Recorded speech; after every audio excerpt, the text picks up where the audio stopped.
Lauren, a young black woman, had just finished her graduation ceremony at school. Feeling lonely because none of her family showed up, she went to a nearby cafe afterward and tried to take a small graduation photo by herself, sitting in her wheelchair and fighting back disappointment. Suddenly, the cafe door swung open and a man and his little girl rushed in from the rain. They noticed Lauren struggling with her phone, trying to get a good picture. Without hesitation, the man walked over, smiled kindly, and knelt so the camera would be level with her face, helping her capture the photo she deserved. None of them knew that this small act of kindness would be the moment that changed Lauren's life forever. Before we go back, let us know where you're watching from, and subscribe because tomorrow I've got something extra special for you.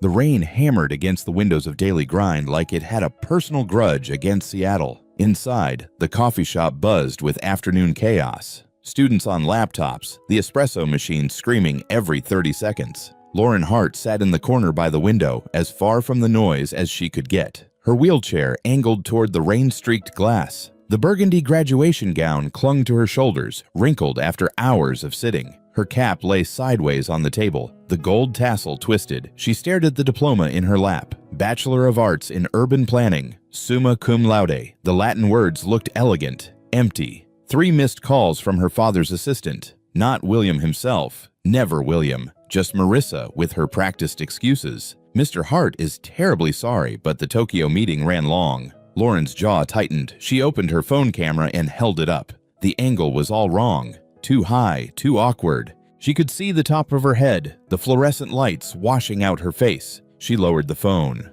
What was the point? Her mother would have been here. Mom would have cried, insisted on a dozen photos, but Mom had been gone for 3 years, and the space she'd left kept growing wider. The door burst open. A man stumbled through, shaking water from his jacket. Behind him, a little girl in a bright yellow raincoat squealed as she jumped over a puddle. "Luna, careful!" The man grabbed her hand. "But Daddy, I made it!" The girl, maybe 7, grinned up at him, rainwater dripping from her hood. "You're a puddle champion!" He pulled her hood back, revealing dark curls plastered to her forehead. "Now let's get you dried off." They settled at a nearby table. The girl clutched something wrapped in plastic. A sketchbook. The man peeled off his soaked jacket. His shirt underneath was damp, but he didn't seem to notice. "Can I get hot chocolate?" Luna asked. "1 hot chocolate coming up." Marcus glanced at the counter. "Stay right here, don't move an inch." "Not even half an inch?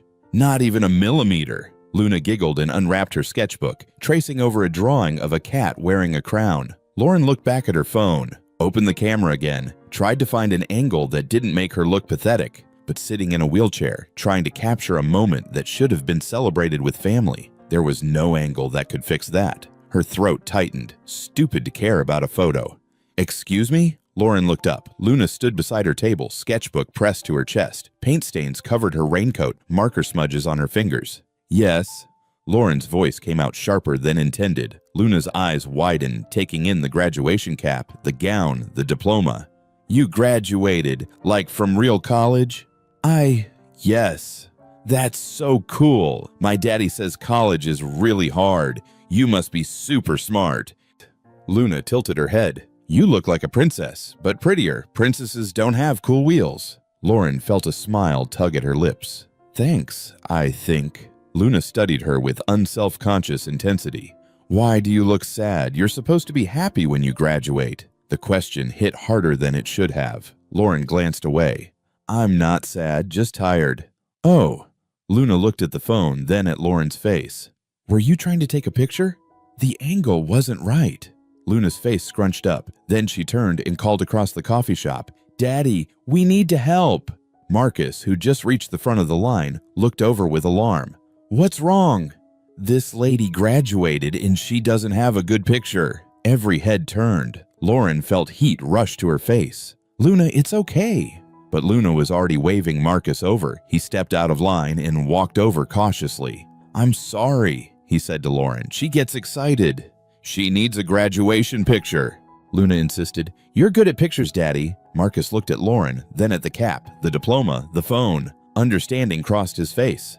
"You want me to take a photo for you?" Lauren wanted to say no, but something about the way he asked, no pity, just a simple question, made her hesitate. I was just trying to get one for myself, she said quietly. Didn't really work out. May I? Marcus gestured to her phone. Lauren handed it over. Marcus took the phone, but he didn't immediately raise it. Instead, he glanced around, assessing the light. Then he did something Lauren didn't expect. He knelt down, not just crouched. He went down on one knee on the coffee shop floor until the camera was level with Lauren's face, until he was looking at her straight on, not down at her. Is this okay? He asked. I want to make sure I get the angle right. Lauren's throat tightened, but for a different reason now. Yeah, yes. Hold up your diploma. Not too high. Just enough so we can see it. Lauren lifted the diploma, her hand steadier. Luna, can you fix her cap? It's a little crooked. Luna bounced over, adjusting the graduation cap with surprising gentleness. There! Now you look official. Marcus smiled. Okay, Lauren, that's your name on the diploma, right? I need you to think about something that makes you really happy. Not fake happy, real happy. Like what?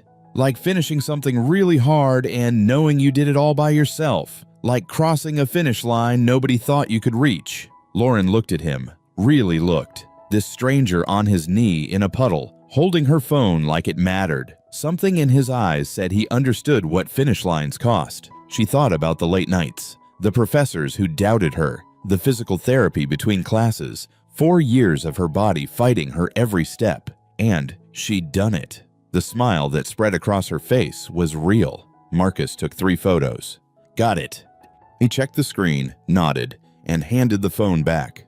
Take a look.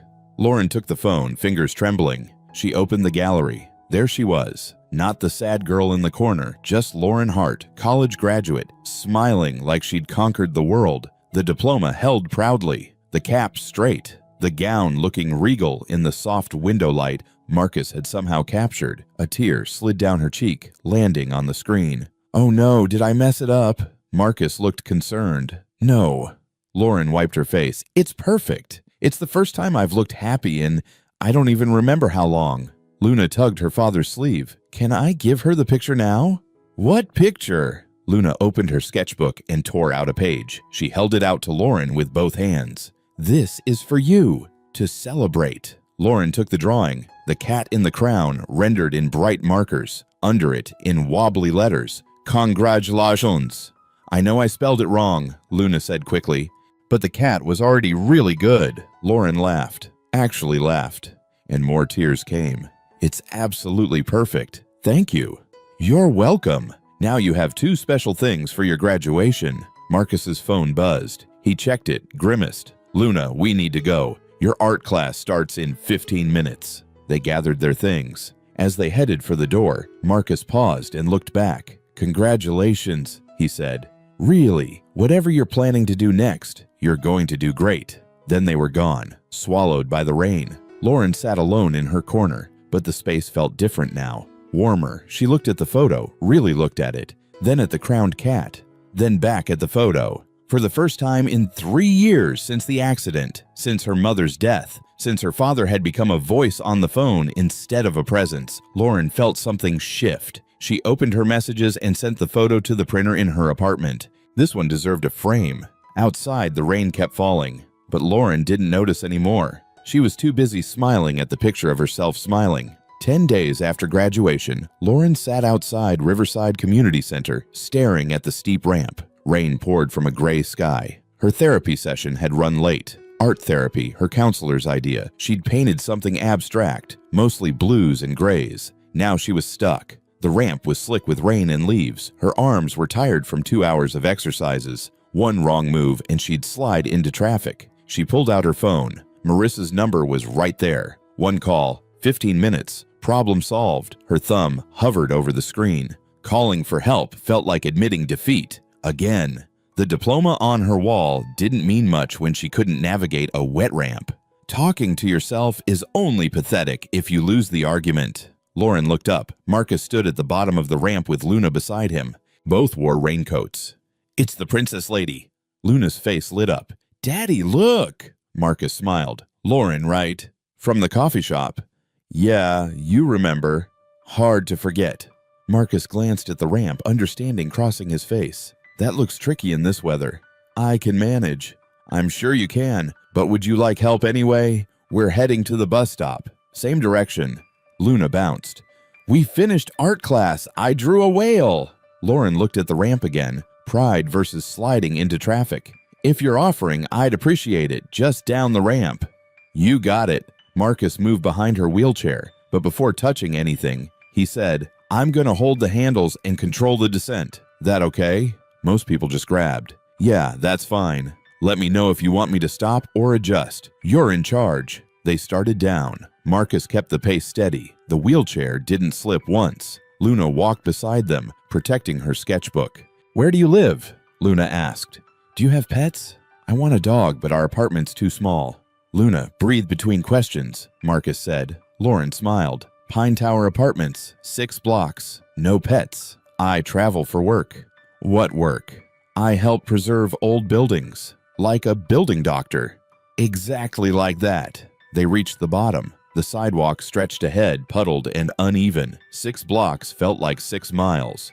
I know you said you've got it, Marcus said, but this sidewalk's a mess. Would you mind if we walked with you? Luna's going to talk my ear off anyway. Lauren looked at the obstacles ahead, at her tired arms, at Luna already showing her whale drawing. Okay, but I'm buying you both coffee after. Deal. They walked, Marcus beside her, not behind. Every rough patch, he'd pause. There's a bump coming. I can tilt you back to get over it easier. That work? Every time, he asked. Never assumed. At the 5th block, a tree root had buckled the concrete, creating a 2-inch lip. Marcus crouched, examining it. This one's rough. I could lift the front wheels if you're comfortable, or go around through that driveway. Lifting's faster. Okay, tilting back on 3. 1, 2, 3. He lifted smoothly. The wheelchair cleared without jarring. He set her down gently. You've done this before, Lauren said. Something flickered across his face. My wife, Luna's mom, had MS. Toward the end, she needed a wheelchair. I learned to ask instead of assume. I'm sorry. Me too. But we're doing okay. He glanced at Luna. Right? Right. Mommy would have liked you. She likes smart people with pretty smiles. Lauren's throat tightened. Thank you, Luna. Pine Tower Apartments rose ahead. The doorman watched their approach with confusion. They reached the covered entrance. Marcus shook water from his jacket. Well, you made it home safe. Thanks to you two. Let me buy you coffee. Or lunch. Marcus hesitated. Actually, Luna's birthday is next month. We're having a party at Riverside Community Center. Nothing fancy, pizza, cake, face painting. You'd be welcome. Luna's face lit up. Yes, you should come. Lauren surprised herself. I'd love to. They exchanged numbers. As she rolled inside, Marcus called out, Hey, that photo from the coffee shop. Did you frame it? Lauren smiled. Front and center on my desk, right next to Luna's cat drawing. Luna squealed with delight. That night, Lauren sat in her chrome and marble apartment. The graduation photo sat on her desk in a silver frame. The cat drawing was on her refrigerator. She pulled up Marcus's contact information. Wright. The name nagged at her. She typed, Marcus Wright, Seattle Construction. The results loaded. Her breath caught. Articles from 5 years ago showed Marcus standing before restored Victorian mansions. Wright Building and Restoration had won awards, been featured in magazines, praised for innovative preservation techniques. Then the tone changed. Local contractor faces financial hardship after wife's illness. Wright Building files for bankruptcy.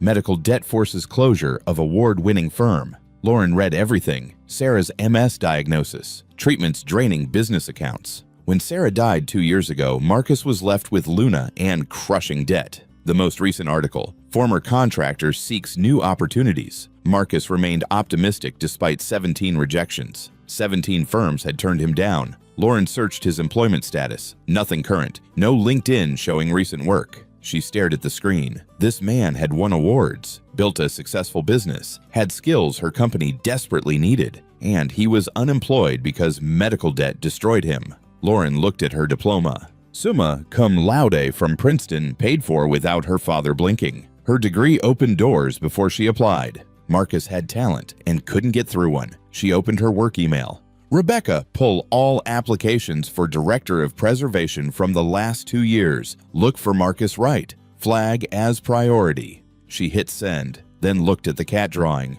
Let's see if your daddy will let me return the favor. The Family Arts Festival filled Riverside Community Center with controlled chaos. Kids everywhere, paint splattered on tarps, pizza competing with tempera smell. Lauren arrived early. Luna spotted her first. You came. You really came. I promised, didn't I? Luna grabbed her hand. Come see the mural. Marcus stood on a ladder, marking sections with blue tape. He wore old jeans and a paint-splattered shirt, looking more at ease than Lauren had ever seen him. Look who's here, Luna announced. Marcus nearly dropped his tape. He climbed down quickly. Lauren! I wasn't sure you'd make it. I said I would. Lauren gestured to the wall. This looks ambitious. Community project. Each kid paints one section, then we connect them. Marcus pulled off his gloves. The directors wanted this for months. I volunteered to coordinate.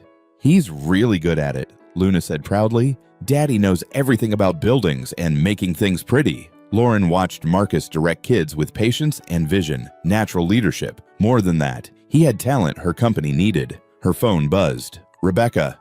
Found the file. Marcus Wright applied 6 months ago, rejected at initial screening. Reason, incomplete credentials. His work is incredible. Lauren opened the attachments. Images of restored Victorians, historical buildings brought back to life, innovative solutions. Then the rejection note. Applicant lacks formal degree, business failure on record, unable to meet minimum requirements. She wanted to throw her phone. Everything okay? Marcus had walked over. Just work. Can we talk? Privately. They moved to a quiet corner. Lauren pulled out her phone, opened Marcus's portfolio photos. I need to show you something. Marcus looked at the screen. His expression went neutral. Where did you get those? I looked you up. Wright Building and Restoration. These projects are exceptional. That was a long time ago. 6 months ago, you applied to Heart Technologies, my company. Marcus's jaw tightened. I applied to a lot of places. 17 places. Lauren showed the rejection notice. We turned you down because you don't have a formal degree.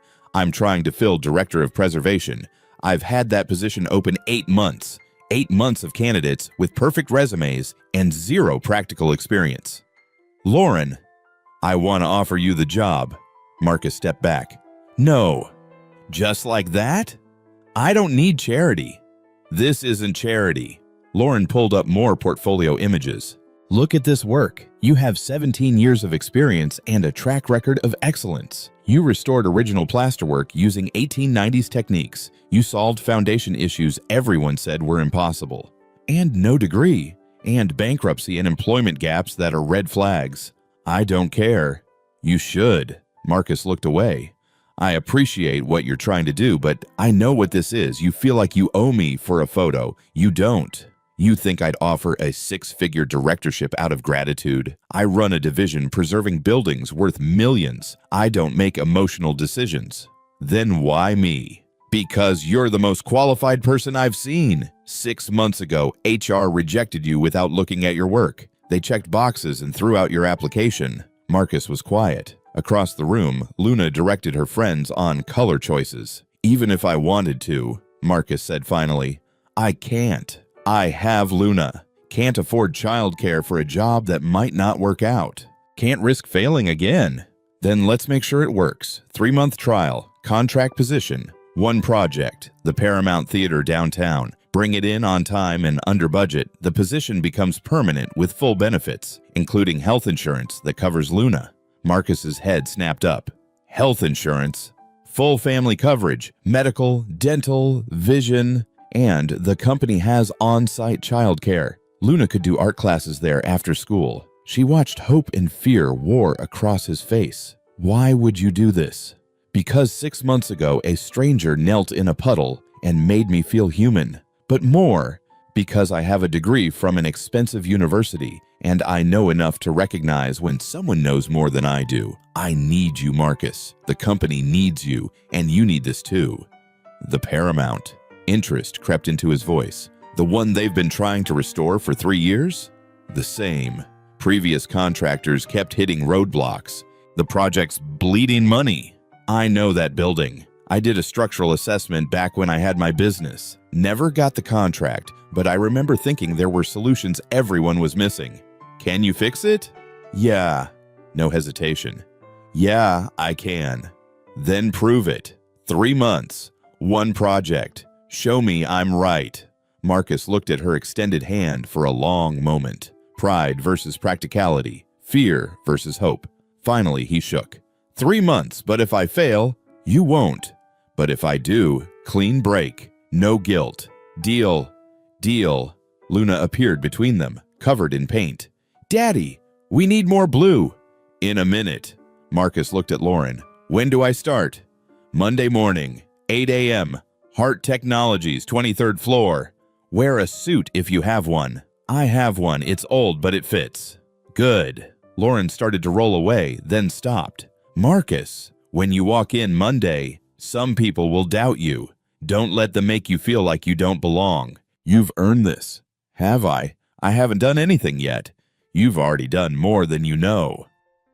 Monday morning, Marcus stood outside Hart Technologies at 7:45, staring up at the gleaming tower. His 15-year-old suit was pressed 3 times. Luna had helped pick the blue tie. Now, standing in this monument to success, he wondered if Luna's opinion was enough. The lobby was marble and chrome. His worn shoes clicked against the floor. People in expensive suits flowed around him, everyone moving with purpose. He found the elevator, pressed 23. Watched numbers climb. The doors opened onto wealth, floor-to-ceiling windows, minimalist furniture, art worth more than his car.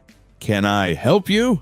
The receptionist looked up, smile professional, eyes assessing his outdated suit. Marcus Wright, starting today, Director of Preservation. Her eyebrows rose. Oh, yes, let me call Ms. Hart's assistant. Rebecca appeared, sharp suit, carrying a tablet. Mr. Wright, welcome. I'm Rebecca Chen, Lauren's executive assistant. She's finishing a call, but I'll get you started with onboarding. She led him through offices and cubicles. People looked up as they passed. Marcus felt their stares, their curiosity. They reached a corner office, large windows, expensive desk, empty. This is yours, Rebecca said. Lauren wanted you to have one of the good views. Your project team meeting is at 10. Project team? For the Paramount. Lauren assembled the core group. Structural engineers, historical consultants, our lead contractor supervisor, Diane Foster. Marcus's chest tightened. Diane Foster? You know her. We've crossed paths. What he didn't say, Diane had rejected him 2 years ago, told him he lacked educational background for serious preservation work. Now she'd be his coordinator. The conference room is down the hall, 10 a.m. sharp. Rebecca paused. Marcus, this company values credentials. You'll face skepticism. But Lauren doesn't make careless decisions. Don't make her regret it. I won't. At 9:55, Marcus headed to the conference room. Through glass walls, he saw people already gathered. Lauren sat at the head in her wheelchair. Around her sat 5 others in expensive attire. Marcus took a breath and walked in. Ah, Marcus. Lauren's face lit up. Everyone, this is Marcus Wright, our new Director of Preservation. She introduced the team. Structural engineer James Park gave a polite nod. Historical consultant Dr. Sarah Blackwell offered a warm smile. 2 junior associates. And Diane Foster. She looked exactly as Marcus remembered. Red hair, now streaked gray. Sharp features. Sharper eyes. She didn't stand. Marcus and I have met before, Diane said coolly, though in a different capacity. The temperature dropped. Wonderful, Lauren said. Then you know how talented he is. Marcus, take us through your initial thoughts on the Paramount. This was it. Marcus pulled out his tablet, connected to the display. Images of the Paramount filled the screen.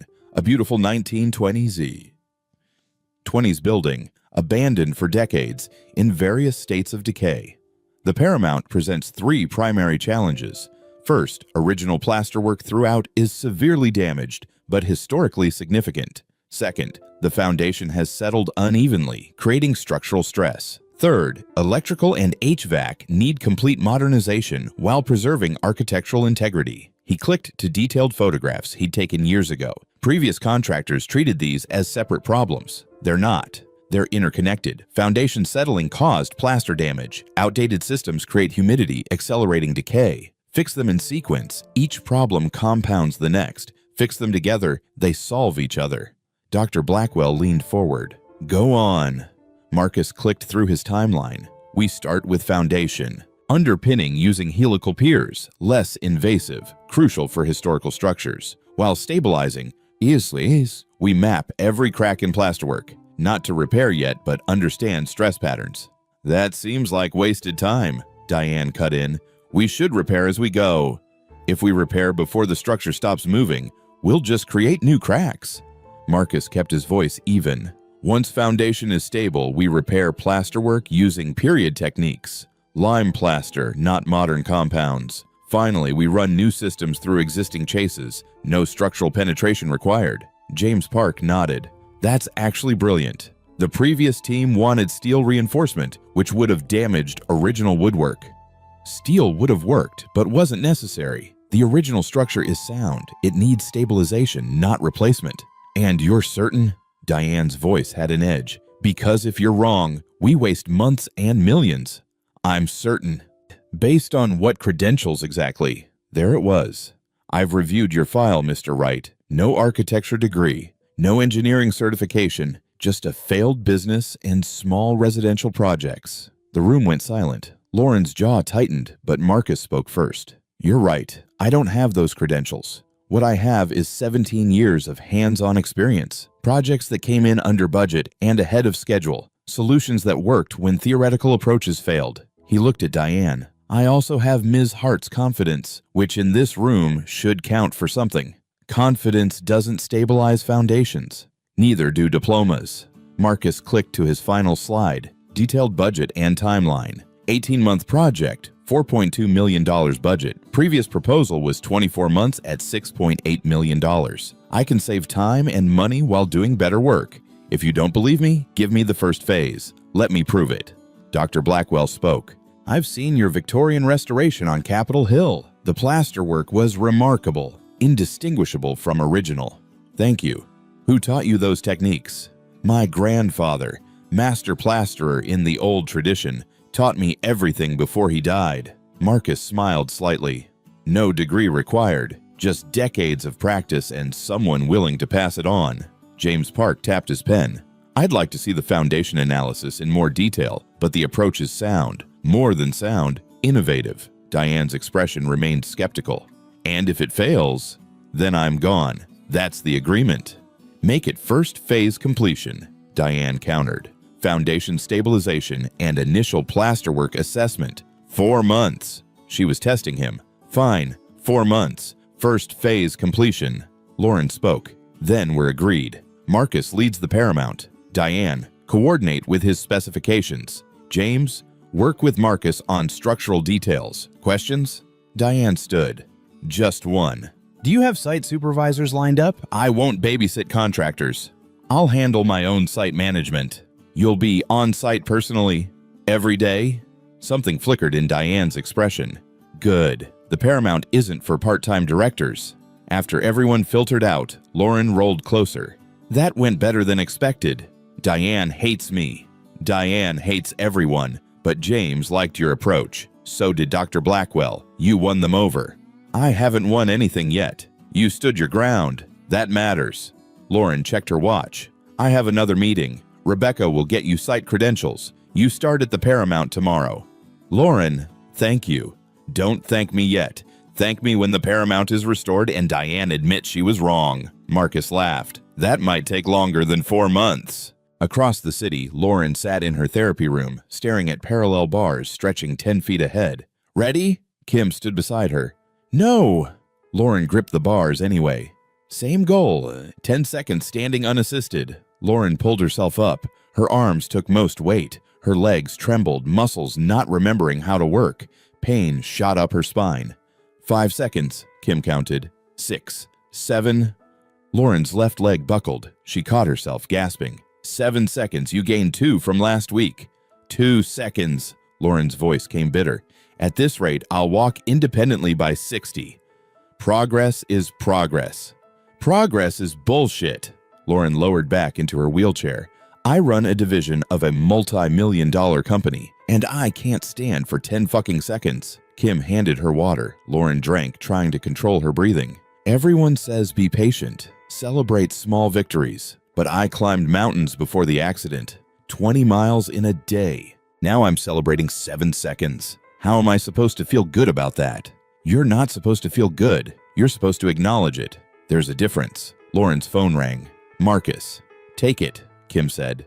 We'll try again in 15. Lauren answered. Hey, how was day 1?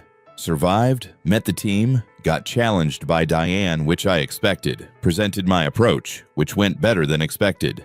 James was impressed. 1 out of 6 isn't bad. Marcus paused. How are you? You sound off. Lauren glanced at the parallel bars.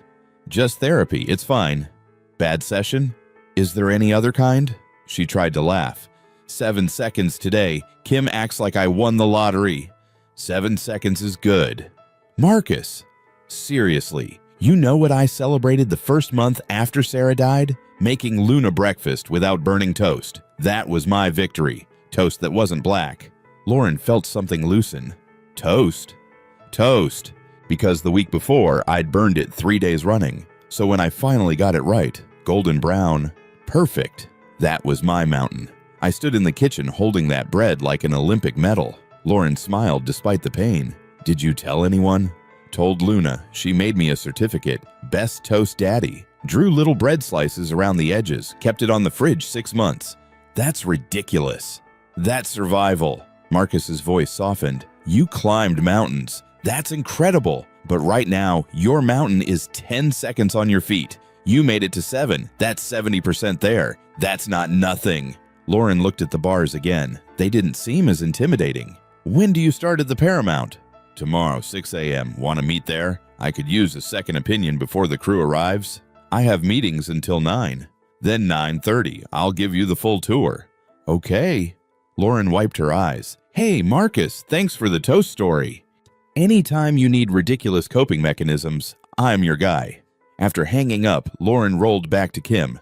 Let's go again. You sure? No. Let's go. This time, Lauren thought about Marcus holding perfectly toasted bread like treasure, about Luna making certificates, about survival looking like the smallest victories. She made it to 8 seconds. 8! New record! 1 more, Lauren said. Lauren, you should rest. 1 more. She gripped the bars, pulled herself up, her legs screamed, her spine felt like broken glass. She thought about Marcus in that conference room, facing Diane's skepticism with nothing but experience and confidence. She made it to 9 seconds. When she collapsed back, she was crying but also smiling. Kim pressed a towel into her hands. Want to go for 10? Not today. Today, 9 is enough. She added a note to her calendar. 9 seconds, like toast, but better. Then texted Marcus. 9 seconds, coming for your toast record. His reply, bring it on, mountain climber. For the first time in 3 years, small victories felt worth celebrating. January brought ice and tension. The Paramount was 6 weeks in and Marcus had delivered near miraculous results. Foundation stabilization was ahead of schedule. His crew worked with precision. Even damaged plasterwork showed restoration promise. But none of that mattered when Lauren got the email. Emergency board meeting, 2 p.m. today. Paramount Theater Project review. Attendance mandatory. She stared at the message. Emergency. William Hart didn't use that word lightly. Marcus's phone went to voicemail, probably underground dealing with waterproofing. Lauren left a message. Board meeting at 2 about your project. Don't know what this is, but wanted to warn you. At 1:45, Lauren rolled into the executive boardroom on the 30th floor. This was where Hart Technology's highest level decisions happened, where her father presided over an empire. The room was full, 10 board members, all over 50, all in suits costing more than monthly rent. William Hart sat at the head, silver-haired, steel-eyed, every inch the billionaire. He barely glanced at Lauren. We're missing one person, William said. The door opened. Marcus walked in, looking startled in work clothes, jeans, boots, flannel under his jacket, dust in his hair. Mr. Wright, thank you for joining us. Please, sit. Marcus's eyes found Lauren's. She tried to convey reassurance, but her stomach churned. Marcus sat across from her, messenger bag still over his shoulder. William folded his hands. 6 weeks ago, Ms. Hart hired Mr. Wright as Director of Preservation. This decision was made without full board consultation. Today, we review that decision. Father, Lauren started. William raised his hand. "You'll have your turn, Harrison. You conducted the review. Please share findings." Harrison Mitchell stood, 60s, Harvard MBA, made clear he thought Lauren was too young for her position. "Thank you, William." He swiped his tablet. A presentation appeared on screens. "While I acknowledge the project is currently on schedule and under budget, I have significant concerns about leadership qualifications and long-term viability." Lauren's hands tightened on her armrests. Harrison clicked to Marcus's resume, parts highlighted red. Mr. Wright lacks formal credentials, no advanced degree. His previous business filed for bankruptcy. Employment history shows a 2-year gap. These aren't qualifications Hart Technologies requires for director positions. He has 17 years of practical experience, Lauren said sharply. 17 years of small residential projects, Harrison corrected. The paramount is $42 million. Mr. Wright's largest previous project was $800,000. We're asking him to manage 5 times that. He's doing it successfully. For 6 weeks. That's not a track record. Harrison turned to Marcus. No disrespect, but this board has fiduciary responsibility. We cannot entrust multi-million-dollar projects to individuals whose qualifications are questionable. Marcus's expression remained neutral, but Lauren saw his jaw tighten. Douglas Chen spoke up. "I've reviewed project reports. Work quality is excellent. Timeline is aggressive but achievable. What's the actual problem?" "The problem," Harrison said, "is precedent. If we allow hiring based on personal judgment rather than established criteria, what message does that send? That credentials don't matter? That formal education is optional?" "In this case, yes," Lauren said flatly. "Marcus was rejected 6 months ago because HR checked boxes instead of reviewing actual work. That's not good business. That's lazy gatekeeping.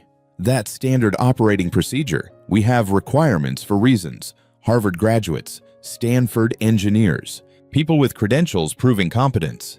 Marcus's work proves his competence. 6 weeks doesn't prove anything, except he hasn't failed yet." The words hung like a slap. Lauren saw Marcus flinch. William Hart had been silent, watching with cool assessment. Now he spoke. "Mr. Wright, you've been quiet. Do you have anything to say in your defense?" Marcus looked at William, then the board, then Lauren. His voice was steady. "I understand your concerns. You're right. I don't have an Ivy League degree. No letters after my name. On paper, I'm a risk." He pulled out his tablet, connected to the display. "But this isn't paper. This is the Paramount Theater." Images filled screens, before and after shots of foundation work, plasterwork restoration details, engineering diagrams with his annotations. 6 weeks ago, this building was condemned. Previous contractors said foundation was beyond saving. Historical Society said plasterwork couldn't be restored without destroying value. Everyone said impossible. Marcus clicked through images. This is what impossible looks like when someone actually knows what they're doing. Douglas Chen leaned forward. "That's impressive." "It's adequate," Harrison dismissed. "No one questions technical skills. The question is whether you're qualified to lead a project this magnitude." "Then let me ask you something." Marcus's voice hardened. "How many people in this room have actually restored a historical building, not managed budgets, not reviewed reports, actually got hands dirty saving something everyone else gave up on?"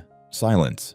"That's what I thought." Marcus clicked to his portfolio. "I've spent 17 years bringing dead buildings back to life. Worked with 1880s structures, solved problems textbooks don't cover, preserved history that would have been lost. Yes, I learned from my grandfather instead of university. Does that make the work less valuable?" "It makes credibility less verifiable," Harrison said. "Anyone can claim expertise. Credentials prove it. So do results." Marcus pulled up the budget spreadsheet. "Your previous contractor estimated $6.8 million in 24 months. I'm on track for $4.2 million in 18 months. That's $2.6 million savings and half a year faster. If credentials matter more than that, this company has misplaced priorities." Lauren wanted to cheer, but Harrison wasn't finished. "Savings are theoretical until completion, and frankly, your background raises concerns about judgment and stability. Failed business, medical debt, personal tragedy affecting professional capability." Harrison looked at the board. "These are factors we cannot ignore evaluating long-term leadership." The room went ice cold. Lauren felt rage surge. "That's enough!" "Lauren!" William started. "No." She rolled forward, positioning between Harrison and Marcus. Harrison just crossed a line. Marcus's wife died of MS after 3 years fighting. He spent everything trying to save her, and when he couldn't, he declared bankruptcy to protect his daughter. That's not poor judgment. That's being human. It's a risk factor, Harrison said coldly. So is being an asshole. But you're still on this board. Shocked silence. William's eyebrows rose. Harrison's face flushed. Ms. Hart, that's inappropriate. What's inappropriate is using someone's grief against them. Lauren turned to the board. I have a Princeton degree, graduated summa cum laude. Does anyone question my credentials? No one spoke. Good, because I have the piece of paper proving I'm qualified, but that degree didn't teach me how to recognize real competence, how to value experience over theory, how to look past resumes and see actual capability. She gestured to Marcus. This man was rejected because he didn't check boxes, but in 6 weeks, he's accomplished what credentialed contractors couldn't in 6 months. He's saving money, delivering quality work, while raising a 7-year-old alone. None of that changes qualification requirements, Harrison insisted. Then the requirements are wrong. Lauren's voice rang out. If our standard is Ivy League degrees and pristine resumes, we're not hiring the best people. We're hiring the most privileged. There's a difference. Douglas Chen nodded. She has a point. She has sentiment, Harrison countered, not business sense. Really? Lauren pulled up a document on the displays. Application numbers for director positions across all divisions. Last 5 years, 847 applications. 726 rejected at initial screening for not meeting credential requirements. We never looked at portfolios, never interviewed, just checked boxes and hit delete. She clicked to the next page. Of 121 we hired, 34 left within 2 years. Average completion rate is 63% on time, 71% on budget. That's not excellence. That's mediocrity with expensive diplomas. William Hart watched his daughter with an unreadable expression. Marcus Wright doesn't fit our normal profile, Lauren continued.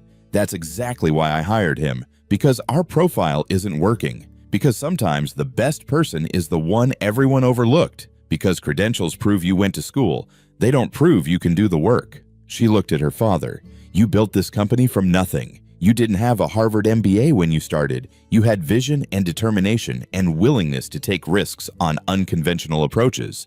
When did we forget that? Silence stretched. William stood, walked to the windows. Harrison, he said finally, you mentioned risk factors. What's the risk if we terminate Mr. Wright's contract today? We'd need a new director, restart with new leadership, estimated delay of 3 to 4 months. And cost. Additional $1.5 to $2 million. And if we keep Mr. Wright and he fails? Harrison hesitated. Similar cost, similar delay. So either way, we're taking a risk. The only difference is one risk is based on fear of what might go wrong, and the other is based on evidence of what's going right. He looked at Marcus. Mr. Wright, in your professional opinion, can you complete the Paramount as proposed? Marcus met his gaze. Yes, sir. No qualifications, no hedging. No hedging? I can do this. I've already proven I can. The only question is whether you'll let me finish. William was silent. Then he turned to the board.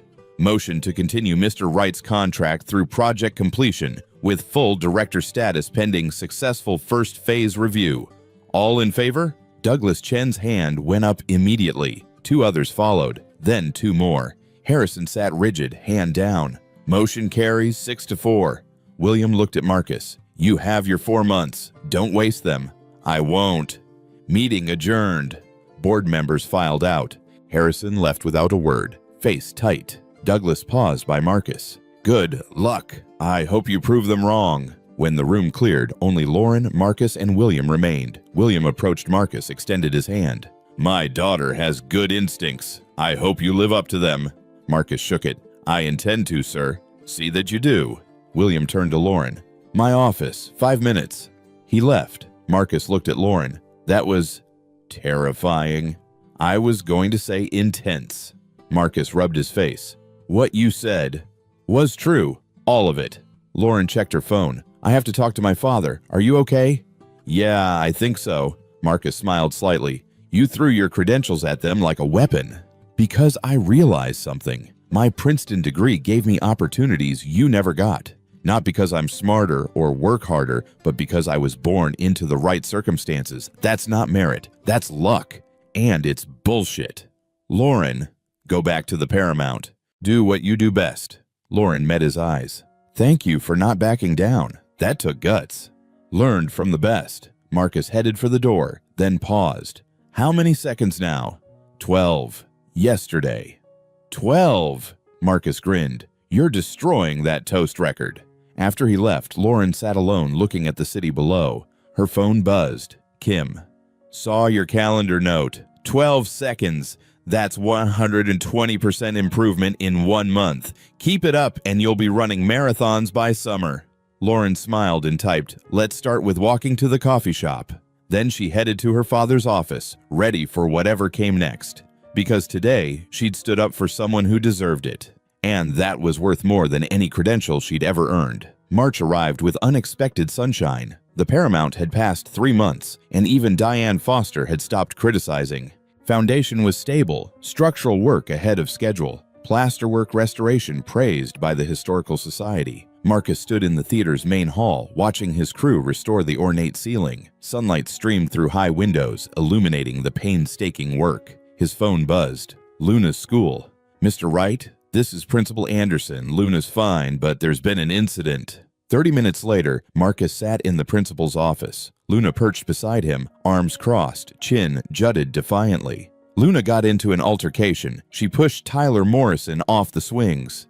He said my daddy was a loser, Luna burst out. He said his dad said people without college degrees are stupid, and my daddy shouldn't have a fancy job. Marcus's chest tightened. Luna, I'm not sorry. Tyler's mean and his dad is wrong. Principal Anderson sighed. I understand Luna was defending you, but physical aggression isn't acceptable. She'll apologize to Tyler, and she's suspended from recess for 3 days. Luna's eyes filled with tears. In the car, Luna was silent until they parked.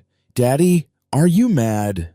Marcus turned to face her. I'm not mad, but Luna, you can't push people when they say mean things. But he was wrong. You're not stupid. I know I'm not. You know I'm not. Tyler's dad's opinion doesn't change that. Marcus pulled Luna into a hug. People will say things sometimes. About my education, about our old apartment, about a lot of stuff. You can't fight them all. Why not? Because that's not who we are. We're better than that. Besides, you know the best revenge? What? Proving them wrong by being amazing, which you already are. Luna sniffled. Can we get ice cream? You just got suspended from recess. But emotional ice cream isn't a reward. It's therapy. You said that last month. Marcus laughed. Okay, emotional ice cream it is. That evening, Marcus brought Luna to the Paramount to collect forgotten tools. She'd been begging to see where he worked. They walked into the main hall. Luna gasped. Daddy, it's like a palace. It's a theater. Want to see the stage? They climbed restored stairs. Marcus carried Luna over sections still under construction and stood center stage. Empty seats stretched before them, rising toward ornate balconies. This is where people performed? Luna whispered, awed. Plays, concerts, all kinds of shows. 100 years ago, this place was magical. It's still magical. Marcus heard footsteps. Diane Foster entered, carrying blueprints. Right, didn't expect you this late. She noticed Luna. Who's this?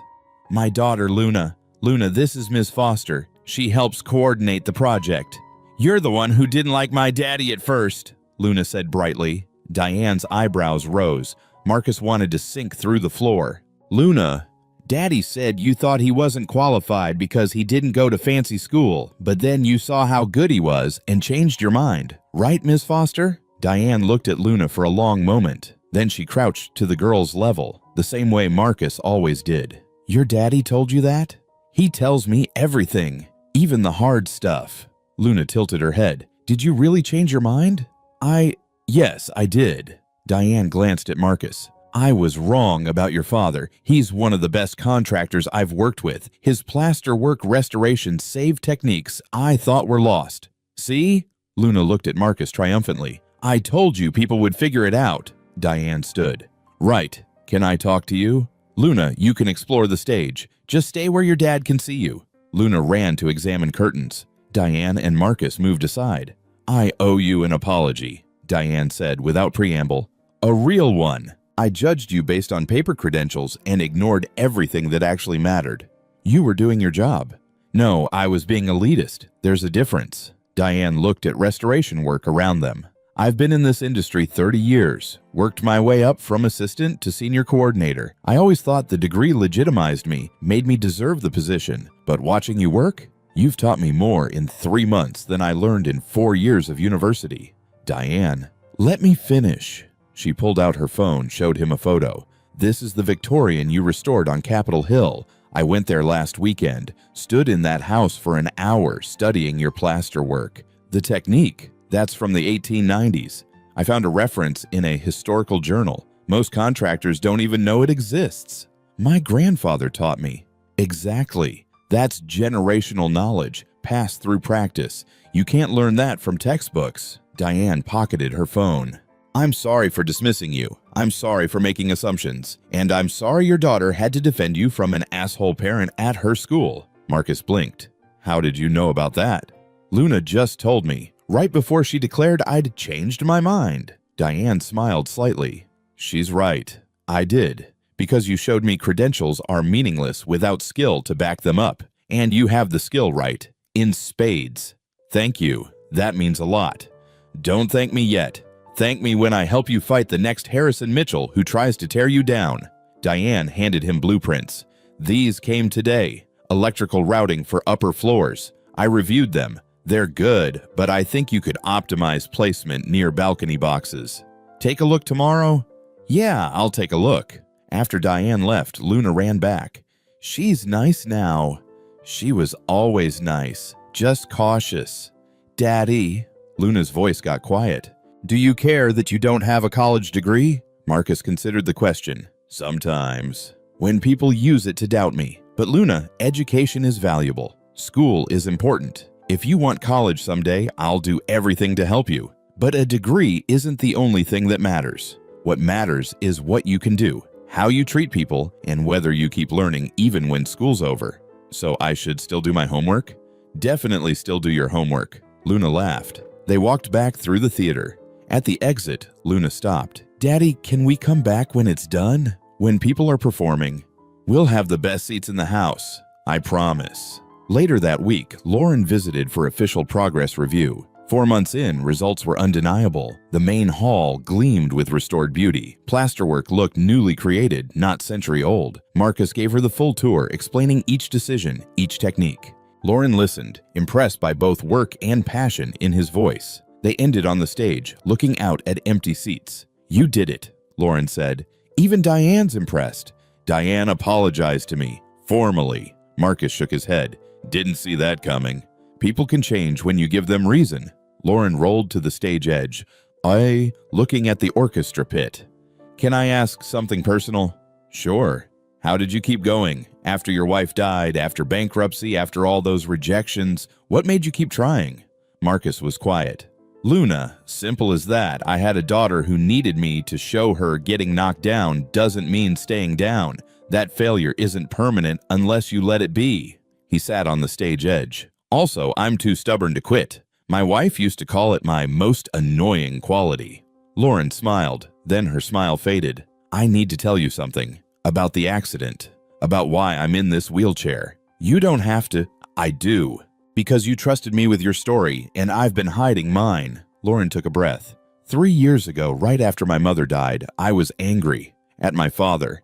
At life. At everything. I decided to climb Mount Rainier. Alone. In winter. Minimal gear. Marcus's eyes widened. "I told myself it was about proving I could handle something difficult. But really, I was trying to prove to my father that I was capable of achieving something meaningful without his help. That I mattered beyond being William Hart's daughter." Lauren's voice cracked. "I made it to 13,000 feet before weather turned. Should have turned back. But I kept going because in my head, reaching the summit was the only thing that would prove I was enough." "Lauren, I fell. About 400 feet. Broke my spine in 3 places. Shattered my pelvis. Destroyed nerves that haven't healed and maybe never will." Tears streamed down her face. "Rescue team said I was lucky to survive. But I didn't feel lucky. I felt like an idiot who'd thrown away her life trying to prove something stupid. Marcus moved to kneel beside her wheelchair, eye level, just like in the coffee shop.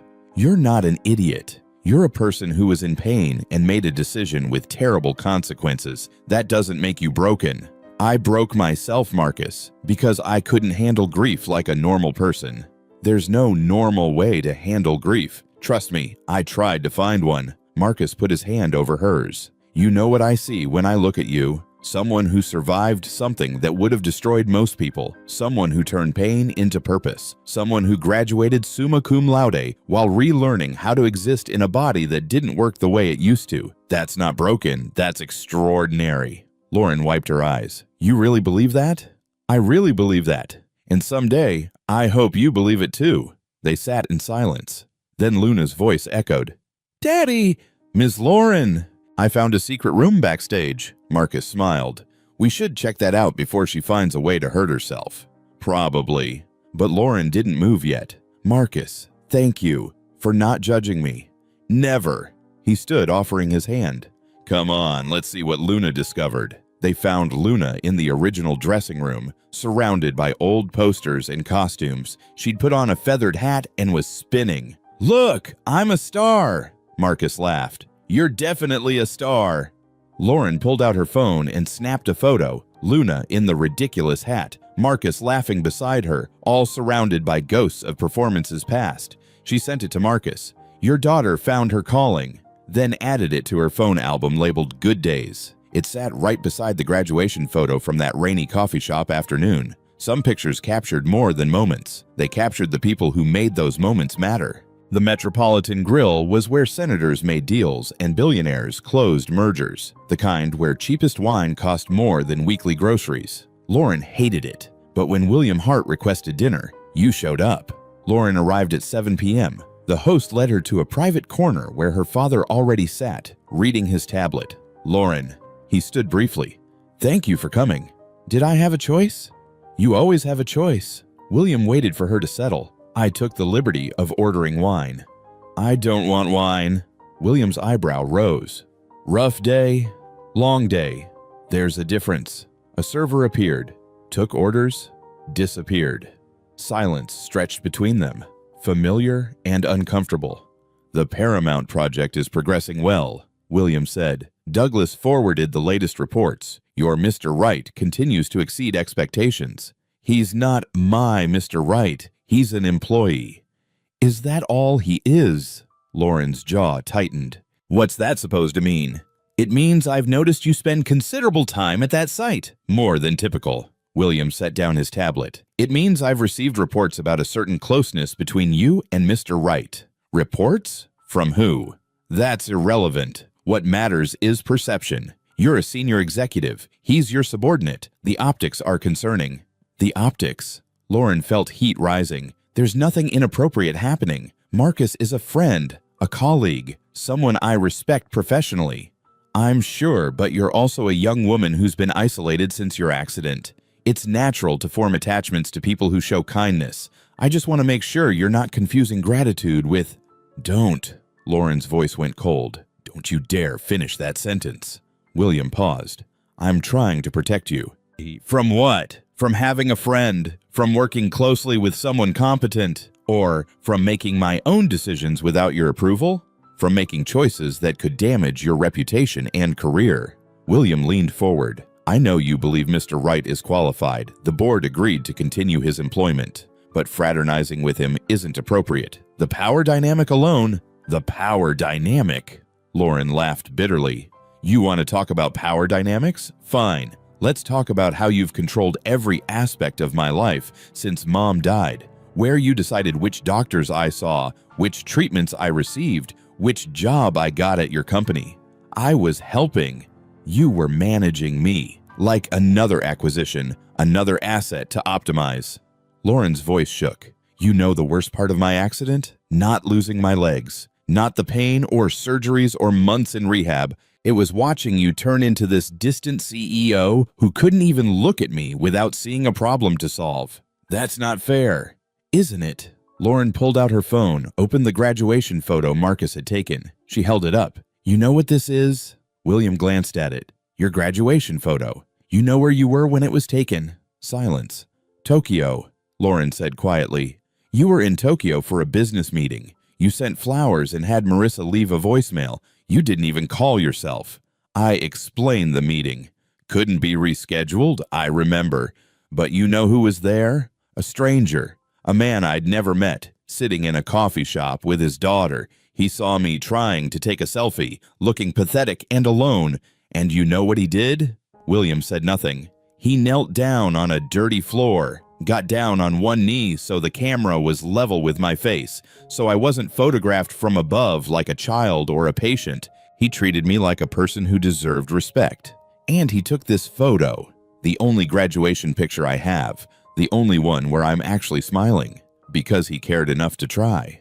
Lauren set her phone on the table, image glowing. That man is Marcus Wright. Yes, I spend time with him. Yes, I consider him a friend, because in one afternoon, he showed me more respect and dignity than you've shown me in 3 years. William's face had gone pale.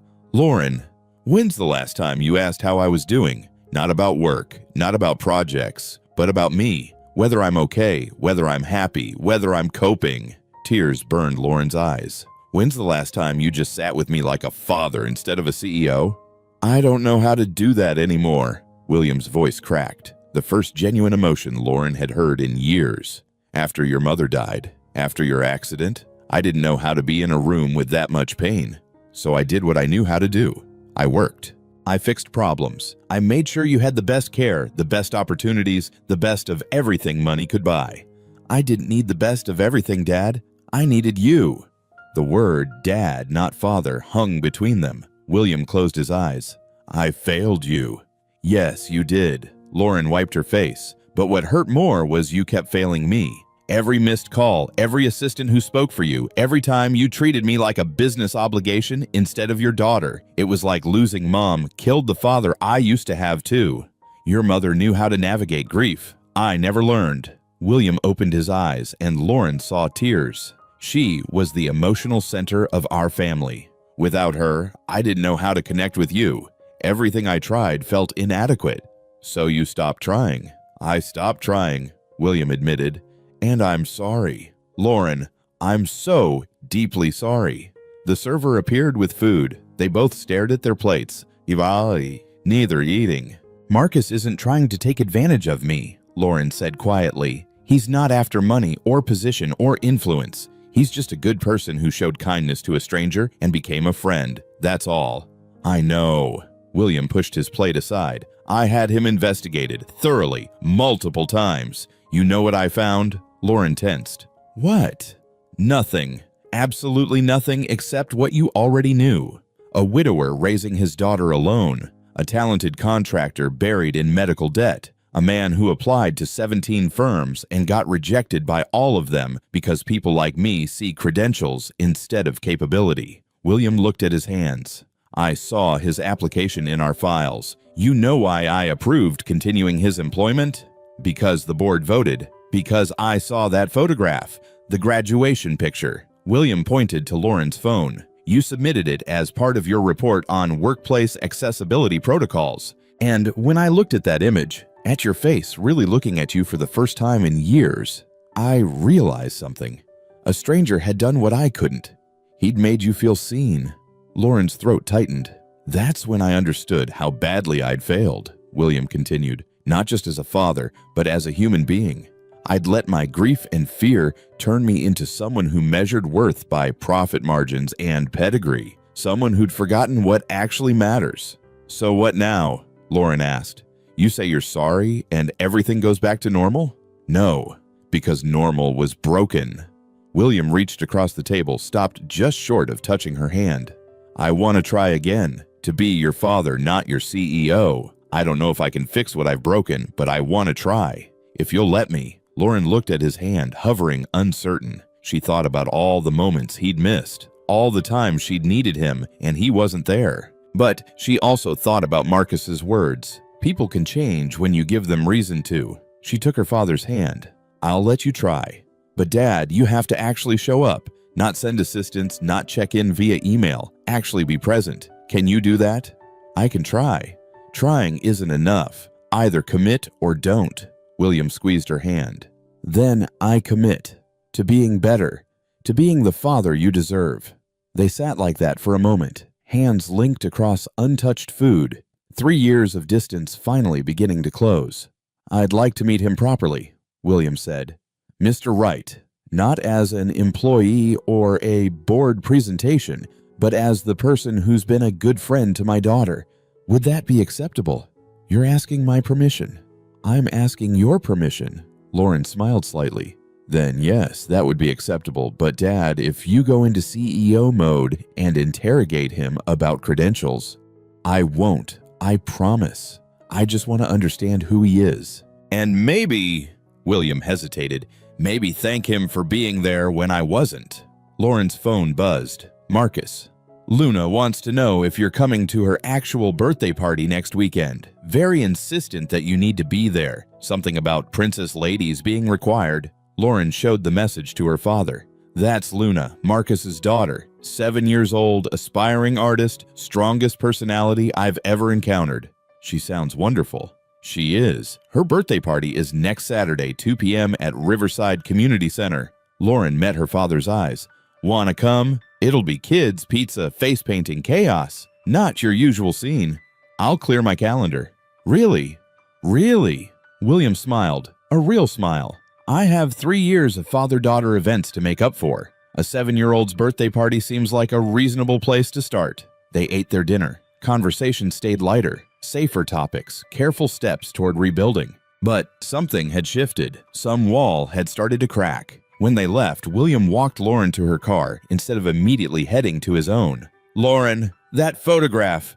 Would you send it to me? I'd like it framed for my office. Why? Because it shows my daughter succeeding despite me, not because of me. I think I need that reminder. William looked away. I need to remember the most important thing I ever built wasn't a billion-dollar company. It was you, and I almost lost you because I forgot that. Lauren sent him the photo. Don't forget again. I won't. As Lauren drove home, Marcus called. Hey, dinner with your father go okay? Luna was worried. It was surprisingly okay. Actually, more than okay. Lauren smiled. And tell Luna, yes, I'm absolutely coming to her party. Also, she should prepare herself. I'm bringing someone. Who? My dad. He wants to meet you. Properly. As a friend. Not as an employee. Marcus was quiet. Is that weird? That feels potentially weird. It's definitely weird, but it's also progress for both of us. Lauren pulled up to a red light. Fair warning. He asked me to thank you for being there when he wasn't. So there might be an awkward gratitude moment. Great. Nothing says fun birthday party like emotional conversations with billionaires. Lauren laughed. Welcome to my life. Also, Luna's right. Princess ladies are absolutely required. I'll even wear a tiara. Luna will demand photographic evidence. Then it's good I know a really talented photographer. After hanging up, Lauren sat in her car, looking at the graduation photo still on her screen. 3 years ago, it captured her at her loneliest. Now it represented the beginning of everything that came after. Friendship, purpose, the slow journey of putting broken pieces back together. She texted Kim, guess what? 15 seconds today. And my dad is coming to a kid's birthday party. Miracles everywhere. Kim's response, 15 seconds? That's toast and pancakes. You're unstoppable. Lauren smiled and drove home, already planning what kind of tiara a princess lady would wear to a 7-year-old's birthday party. William Hart stood at the Paramount Theater construction entrance at 6:45 a.m., feeling more out of place than he'd felt in 30 years. He wore jeans, actual jeans, which his assistant had to purchase, and a casual shirt. No tie, no jacket. He felt naked. The site wasn't officially open, but workers were arriving. He'd called Marcus the night before, asked to visit early. Marcus had agreed with audible reluctance. A truck pulled up. Marcus climbed out, carrying 2 thermoses of coffee. He spotted William and paused. Mr. Hart, you're early. Old habit. William gestured to the theater. Thank you for letting me visit. Lauren said you wanted to see the project. Marcus handed him a thermos. Coffee. Fair warning. It's construction site coffee. William took a sip. It was terrible. It is perfect. Thank you. Marcus unlocked the entrance and led William inside. The transformation was stunning. What had been ruined was now clearly being restored. The main hall gleamed, plaster repaired but not modernized, original details preserved. "This is remarkable," William said. "It's getting there." Marcus walked to the center, pointed at the ceiling. "See that section? We're working there today. Original 1920s plasterwork. Most contractors would have torn it out, replaced it with modern materials, but that would destroy historical integrity. So you're restoring it instead. Using the same techniques from 100 years ago takes longer, costs more in labor, but the result is authentic." Marcus pulled out his tablet, showed William comparisons. "This is 3 months ago, and this is now." The difference was staggering. William studied the images, genuinely impressed. "Lauren was right about you. You don't just restore buildings. You understand them. That's the job." "No, it's more." William looked around. "I've reviewed a lot of construction projects. Most contractors see buildings as problems to solve. You see them as something to preserve. There's a difference." Marcus was quiet. Then, "Can I ask you something honestly? Please. Why are you here? And don't say it's about inspecting the project. Lauren does that." William set down his thermos. "I'm here because 4 months ago you did something I should have done. You showed up for my daughter when she needed someone. Mr. Hart, let me finish, please." William sat in one of the restored seats. "When Lauren had her accident, I convinced myself I was helping by providing the best doctors, the best care, the best everything. I threw money at the problem because that's what I know. But what she actually needed was a father who could sit with her pain instead of trying to fix it. You were grieving too. Your wife had just died. That's not an excuse. It's an explanation, but not an excuse." William looked at the ornate ceiling. "I failed my daughter in every way that mattered, and then you, a stranger, showed her more respect and dignity in one afternoon than I'd shown her in 3 years. The photograph. The photograph." William pulled out his phone, opened the image. "I had this framed. It sits on my desk now. Every time I look at it, I see my daughter smiling, really smiling, because someone took time to treat her like she mattered." Marcus sat beside him. "Mr. Hart, I didn't do anything special. I just took a picture. You knelt down so the camera was at her eye level. Most people would have stood and shot down at her. That small choice showed more understanding of dignity and respect than I'd demonstrated in years." William turned to Marcus. "You have a daughter. You understand what it means to make her feel valued. Luna's my entire world. I can tell. Lauren talks about her constantly, about how confident she is, how creative, how kind." William smiled slightly. "She says Luna has your best qualities." "She has her mother's best qualities. I'm just trying not to screw them up." "You're doing more than that. You're raising a daughter who defends her father against playground bullies, who creates art and shares it generously, who treats everyone with kindness, even people in wheelchairs she just met." William's voice caught. "That's not luck. That's intentional parenting." They sat in silence, two fathers in an empty theater, separated by wealth and background, but connected by love for their daughters. "I want to ask you something," William said, "and I need you to be honest. What can I do to be a better father to Lauren? Not CEO to employee, not provider to dependent, but father to daughter, because clearly you know something I don't." Marcus was quiet for a long time. When he spoke, his voice was careful. "Show up. That's it. That's the whole thing. I'm trying. No, really show up. Not just physically present, but emotionally available. When Luna tells me about her day, I don't just nod. I ask questions. I engage. I make her feel like her stories matter, even when they're about playground drama or art projects. But Lauren's an adult, which means she needs you differently, not less." Marcus leaned forward. "After Sarah died, I tried to keep everything together by myself. Be strong, don't show weakness, protect Luna from my grief. You know what happened? Luna started having nightmares, acting out at school, because kids know when you're hiding, and it scares them more than truth. What did you do?" "I started being honest. I told Luna I was sad, that I missed mommy, that sometimes I didn't know what I was doing. And she felt safer because she knew I wasn't pretending. She knew we were in it together." Marcus met William's eyes. "Lauren doesn't need you to be perfect. She needs you to be present. And sometimes being present means admitting you don't have all the answers. William absorbed this. I've spent 30 years building a reputation as someone who always has answers. Parenting isn't a boardroom. It's okay to be uncertain. A worker arrived, called a greeting. Marcus waved, then stood. I need to start the day. But Mr. Hart, you asking these questions, actually wanting to learn instead of assuming you know, that's already progress. Thank you. And Marcus. William stood. Please call me William, at least outside the office. That feels weird? I imagine it does, but if we're both going to be in Luna's life, and I hope we are, we should probably be on a first-name basis. Marcus smiled slightly. Okay, William. Can I watch the crew work for a while? I promise not to get in the way. Sure, just stay out of hard hat zones. For the next hour, William Hart, billionaire CEO, real estate mogul, man who commanded boardrooms, watched Marcus Wright teach a 19-year-old apprentice how to properly mix lime plaster. Marcus was patient. He demonstrated 3 times, let the kid try, gently corrected mistakes without making him feel stupid. He explained not just how, but why. Why this ratio mattered, why temperature affected drying time, why traditional methods sometimes worked better than modern shortcuts. The apprentice was Jeremy, high school diploma, rough hands, called Marcus Boss, with genuine respect. You been doing this long? William asked Jeremy during a break. 6 months. Mr. Wright gave me a shot when nobody else would. I was working fast food before this. Jeremy grinned. Now I'm learning a real trade. My mom can't believe it.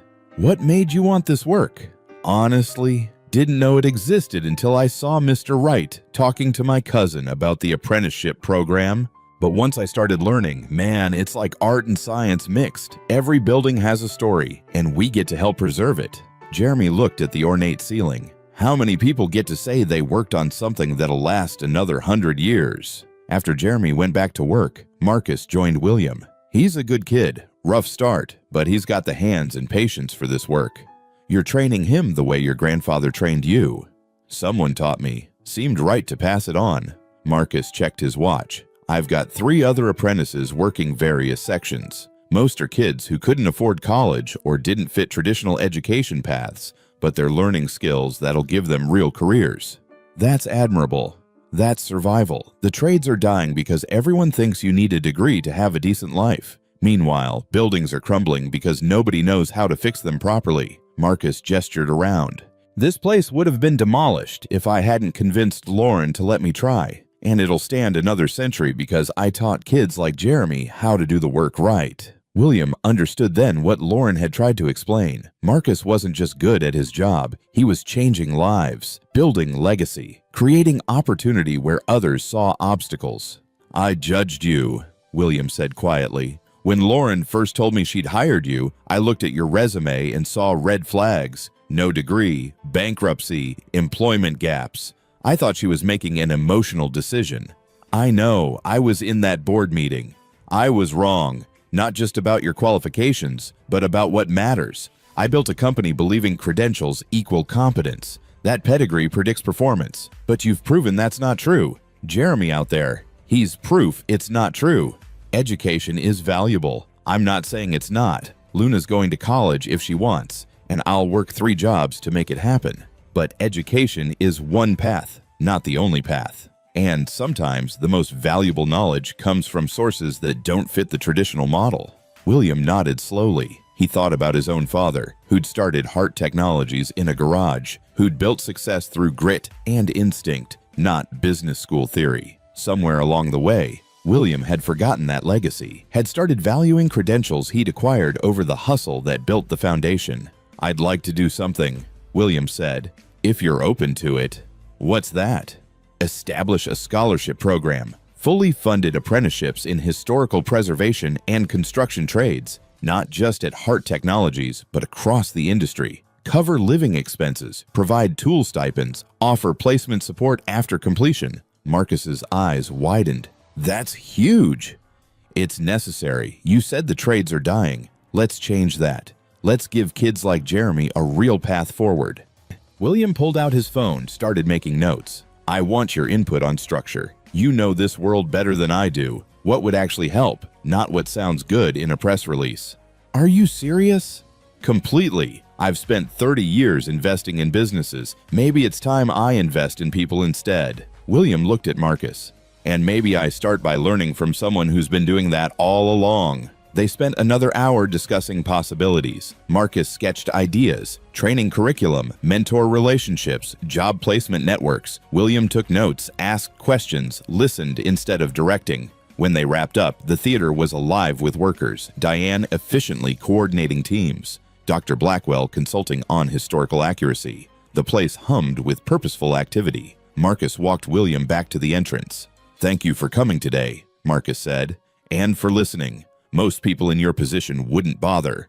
Most people in my position don't have daughters like Lauren who force them to confront their mistakes." William extended his hand. "I'm looking forward to Luna's party Saturday. Fair warning, I've never been to a children's birthday party. I'll probably be terrible at it. Just show up and be willing to get face paint on your nice clothes. That's literally the only requirement." Marcus shook his hand. "And William? What you said about the scholarship program, if you're serious, you could change a lot of lives." "I'm serious. Send me detailed thoughts by Monday. We'll make it happen."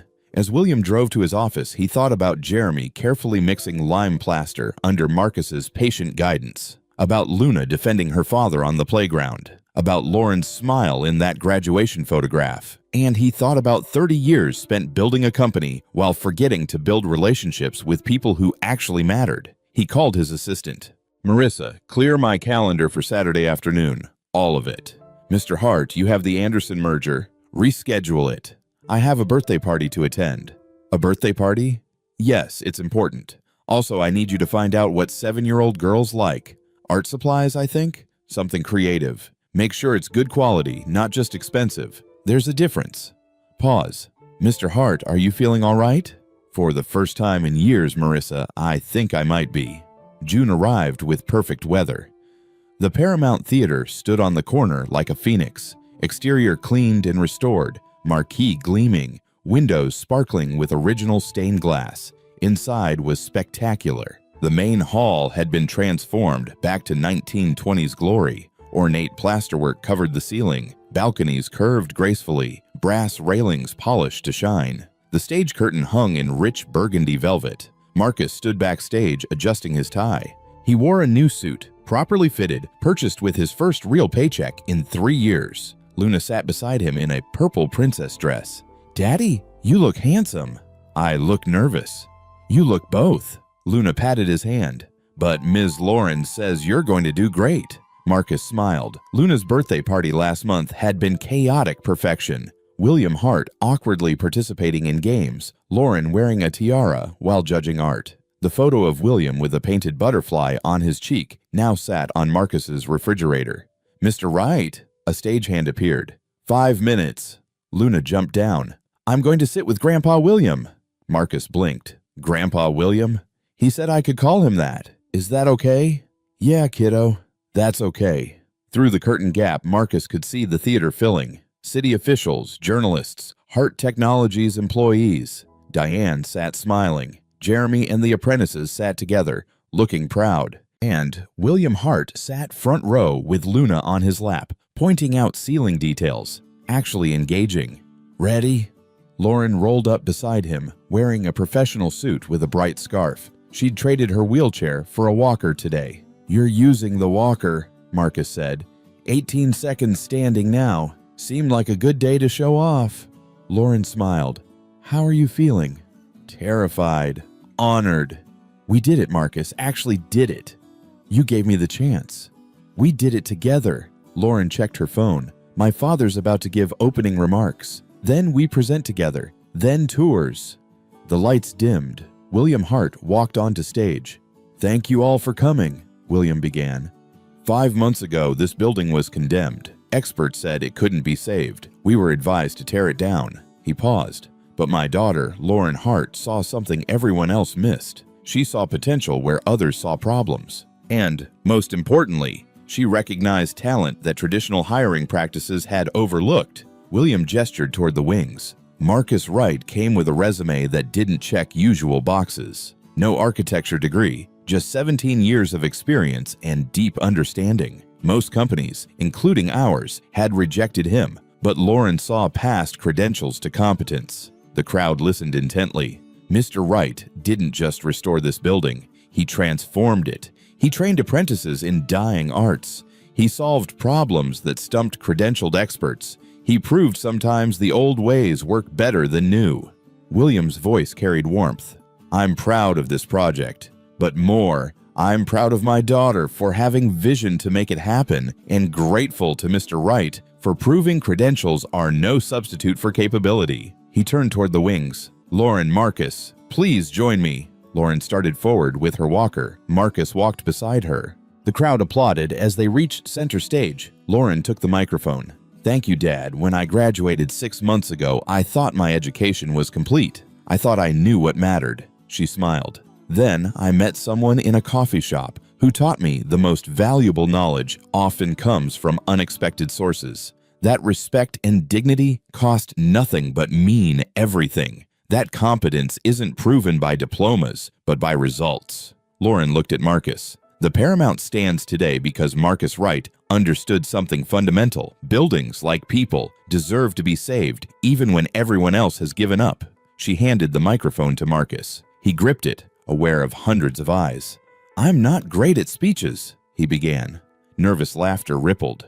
But 6 months ago, I was unemployed, buried in debt, getting rejected from every job because I didn't have the right credentials. I was about to give up.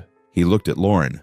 Then Lauren Hart took a chance on me, not out of pity, but because she believed in what I could do. She fought for me when her company wanted to reject me. She gave me the opportunity to prove experience and passion matter just as much as any degree. Marcus turned to the crowd. This theater is beautiful, but the most important thing was teaching kids like Jeremy Carter, he pointed to his apprentice, that there are paths to meaningful careers that don't require college debt, that craftsmanship still matters, that working with your hands to create something lasting is valuable. His voice caught. I want to thank Ms. Hart for this chance, my crew for trusting my vision, my daughter, Luna, for reminding me why I keep trying, and everyone who believed this building deserved to be saved, because buildings, like people, are worth fighting for. The applause was thunderous. Lauren grabbed his hand and squeezed. William returned to the microphone.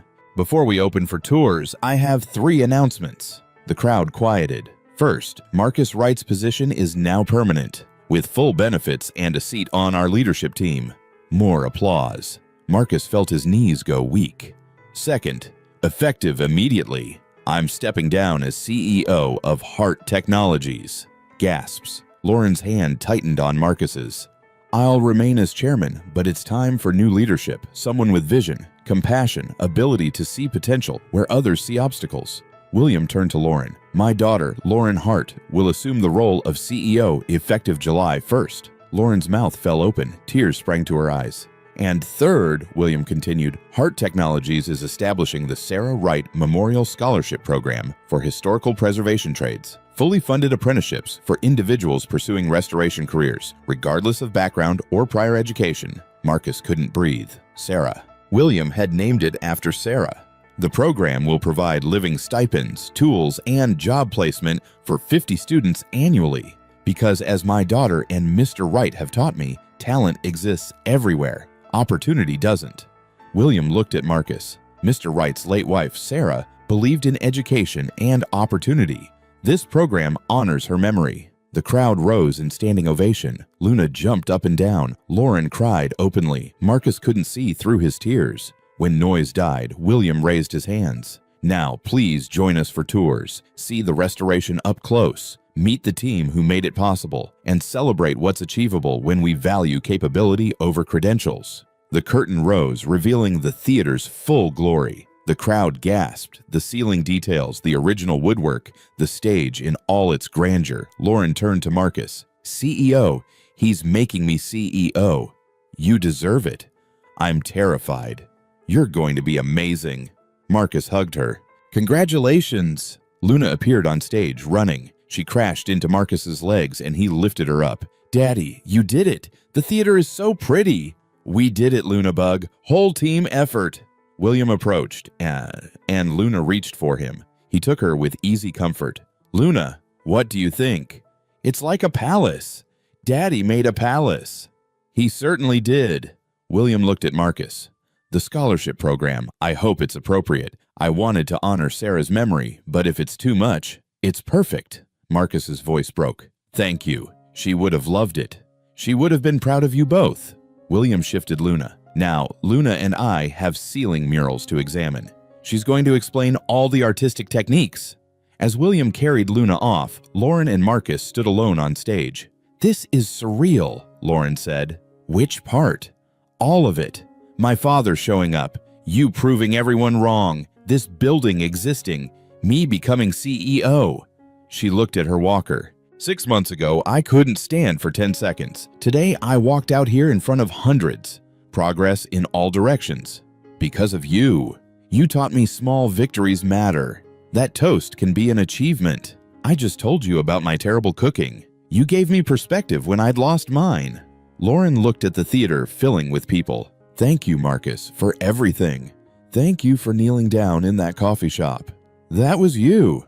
Was it? Marcus smiled. Feels like we've been taking turns lifting each other up. 1 year later, Lauren stood at Riverside Community Center's entrance without her wheelchair, without her walker, without any assistance, just her legs, just determination, just 18 months of celebrating toast and seconds and every impossible small victory. Luna ran up and grabbed her hand. Ms. Lauren, Daddy's inside setting up the art show.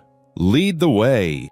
They walked in together, Lauren's steps careful but confident, Luna's bouncing. The center had transformed into a gallery showcasing work from Marcus's apprenticeship program graduates. Marcus stood in the center, directing placement, encouraging young artists, doing what he did best, building people while building things. He saw Lauren walking. No equipment. No equipment. Kim says I'm officially graduated from physical therapy. Lauren grinned. Guess what? I'm expanding the Sarah Wright Scholarship to 10 more cities. 10? 50 students annually isn't enough. We're going national. Lauren showed him her tablet. Board approval, full funding. We start next quarter. Marcus's eyes widened. Lauren, this is necessary. Talent exists everywhere. Now we're making sure opportunity does too. William appeared, Luna on his shoulders. He'd cut back hours, spent more time living. The change showed. Lauren, did you tell him yet? Tell me what?